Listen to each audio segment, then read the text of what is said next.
ஆச குத்தாலத்து அருவி போல ஓட ஓயாம பேசி பேசி மாமா நீ உணர்ச்சிகளை தூண்டி பார்க்கலாமா வாயாடி லாபம் என்ன மாமா நீ விஷயங்களை ஆற போடலாமா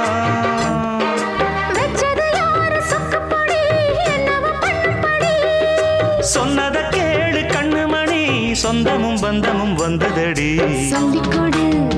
சொல்ல சொல்ல கத்துக்கிறேன் விட்டுக்கொடு